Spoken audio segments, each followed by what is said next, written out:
first song is called Welcome.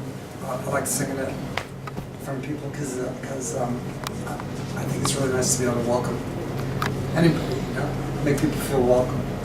It's helpful, makes life a lot easier. So here's a song called Welcome. Welcome to things that matter and things that are good. The welcome pattern, the home, the heart, the people that live here, the people that sing and the people that give. Welcome to the world that says it all. Says it in and puts down its paw, places it on a map and welcomes you. Welcomes you so fully, takes you in, tells you why, tells you why. This talk is really more about the process of science and the way I experience it as a spiritual practice and the way I think that we ought to be training our students in STEM fields, science, technology, engineering, and math. So I have this fuzzy picture of myself and my sister running through the field. I grew up at a farm in Libertyville, which is outside of Chicago in Illinois. And here we are running through the field. My father is getting off the train and meeting us. The reason I'm putting this up is because, first of all, it's only one of the few digitized pictures I have of myself as a child. But the other reason is I'm on the left, my sister's on the right. You see how my jacket is hanging off of me? I don't know if you can see that, but it's like falling off my shoulders. In this picture, I know that I'm doing science. Looking back on this, I know I'm doing science because I know that every time I ran with my jacket, when I was about this age, I was like, what, 10 or something? I was trying to arrange my jacket in a way that would allow me to fly. I wanted to get some lift. And so I would always like put it down here, or I would have an umbrella, and I constantly was working on flying. Never succeeded, just FYI. But was working on it all the time. And you can see like the smile, I don't know if you can, it's fuzzy, but you can see in my body that I'm very excited, right? Yes. And this is science to me. That's the feeling of doing science. It's like, yeah, you know, yeah. Like it's really exciting, and that's what we don't somehow communicate most of the time to anyone who's learning about STEM, science, technology, engineering, math. So I want to put that up here. This is what we do communicate.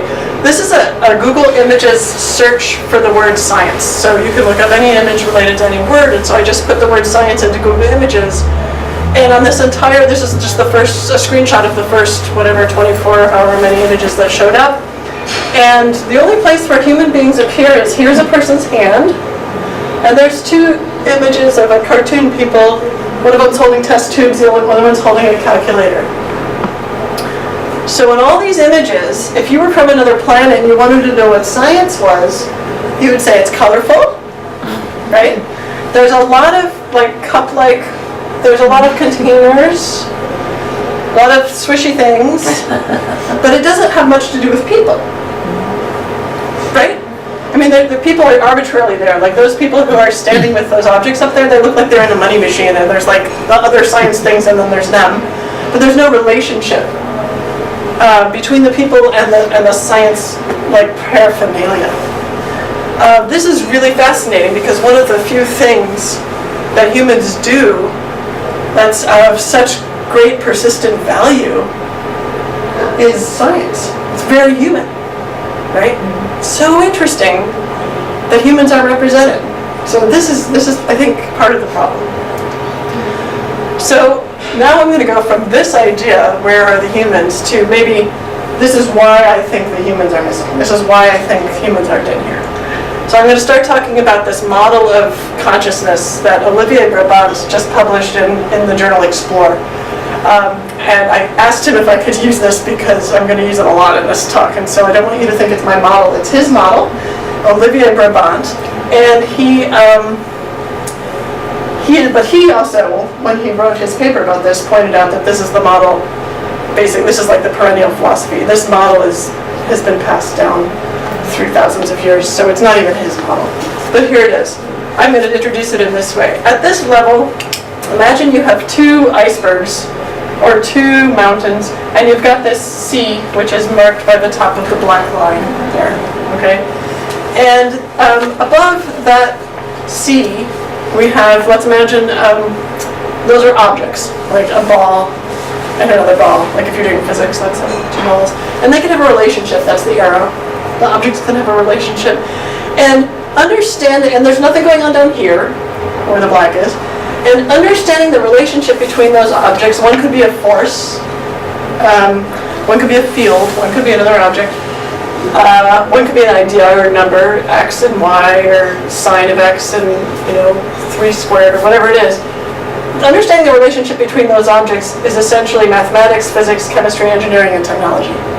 Objects and objects, relationships between them. So this is one level of how I think science has started to sort of leave humans out, is you can kind of do it, you can think about it, you can't do it, right, if you're not an actual human being that has relationships with things, but you can kind of think about it as these things that are over there that don't include you. Yeah. By object you mean the concrete physical object, or all abstraction, what is mathematic use?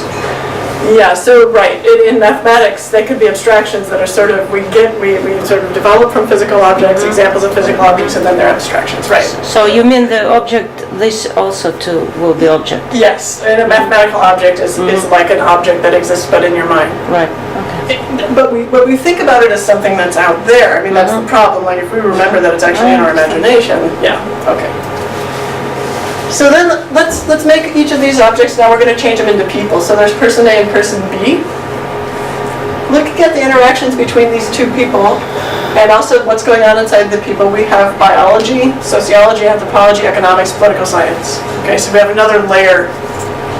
Notice here that the status in our culture of these fields is higher than the status in our culture of these fields. I can tell you as a person who's become a psychologist that that is true.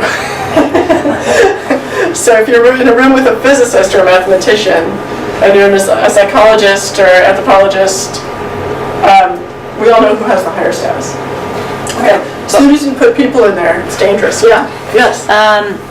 As for biology, but I did not feel a lot, but isn't it biology will study human body as object too? Yes, I sort of fudged that.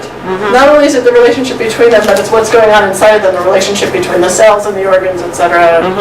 Okay. Yeah, but we're nowhere near where we're going, so that's why I sort of fudged it. Okay. Yeah, but yes, correct. Good call. Can't get away with anything with the Russians. Okay, so that's good. So now, if we want to bring in psychology and neuroscience, we have to talk about what part of the person we're dealing with. We're not dealing with the bodies only. We're dealing with this psyche or this mind space or this psychology, right? And not only that, we're dealing with what's above this line, which are things of which we are aware. When we talk about consciousness, we're talking about those things of which we are aware. So if you think of mathematics, if you think of set theory, there's a set of things of which you are aware, and then there's its complement, all the things that you are not aware of, right? So now if we have psychology and neuroscience are also looking at, and psychology more than neuroscience, or neuroscience is catching up, what's going on beneath that line.